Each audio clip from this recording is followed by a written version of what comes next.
শিক্ষার্থীরা তোমরা এই অঙ্কটি একটু দেখো। একজন বিক্রেতা ক্রয় মূল্যের চাইতে 12% কমে 7040 টাকায় একটি টেবিল বিক্রয় করলেন।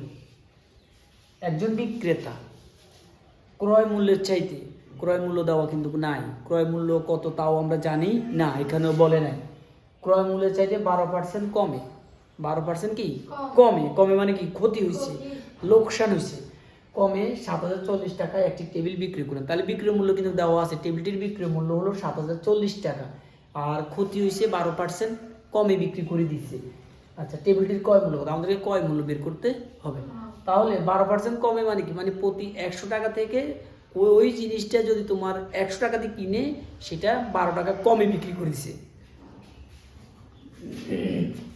সেটা কত টাকা কি করলো, 12 টাকা কম। তাহলে আমরা কি এখানে লিখতে পারি 12% কমে, হ্যাঁ 12% কমে বিক্রয় মূল্য।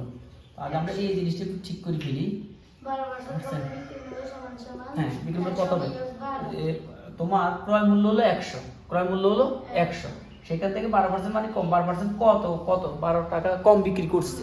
তাহলে বিয়োগ 12 বিয়োগ 12, তাহলে 100 টাকা থেকে তখন 12 টাকা চলে কত টাকা থাকে, 88 টাকা। তাহলে এই 88 টাকাই হলো আমাদের কি মূল্য, এই বিক্রয় মূল্য, বিক্রয় মূল্য। আচ্ছা, তাহলে বিক্রয় মূল্য 88 টাকা, ক্রয় মূল্য কিন্তু 100 টাকা। এটা হলো ক্রয় মূল্য, এটা হলো ক্ষতি কম, আর এটা হলো বিক্রয় মূল্য। তাহলে বিক্রয় মূল্য 88 টাকা হলে ক্রয় মূল্য 100 টাকা, আর 1 টাকায় কত, আর ওই যে আমাদের 7040 টাকা দিয়ে যখন আমরা তুলনা করবো তখন আমাদের কি ফলাফলটা বের হয়ে যাবে। তাহলে আমরা এখানে কি লিখতে পারি এখন বলো, বিক্রয় হ্যাঁ 88 টাকা হলে হ্যাঁ ক্রয় মূল্য কত বলো, 100 টাকা। হ্যাঁ, ক্রয় মূল্য 100 টাকা। এই যে আমাদের ক্রয় মূল্য বের করতে বলছে না।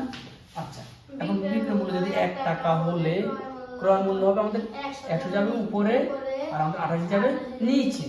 এখন আমাদের বিক্রয় মূল্য কত বলছে, 7040 টাকা। ঠিক আছে, তাহলে আমরা এখানে 100 গুণ 7040 নিচে 88। আচ্ছা, কিভাবে দিবা বলো, 8 দিয়ে দেওয়া যায়।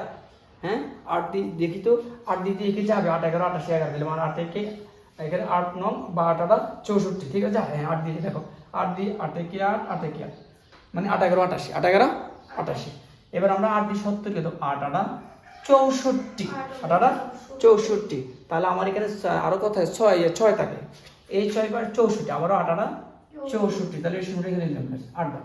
এবার দেখো আবার 11 দিয়ে 11 দিয়ে, কিন্তু এবার তোমরা যদি এই ভাগটা এখানে না বুঝতে তোমরা এই ভাগটা একটু এখানে বুঝি না, তো আমরা কিভাবে দিলাম এটা একটু এখানে, এটা একটু বুঝি না।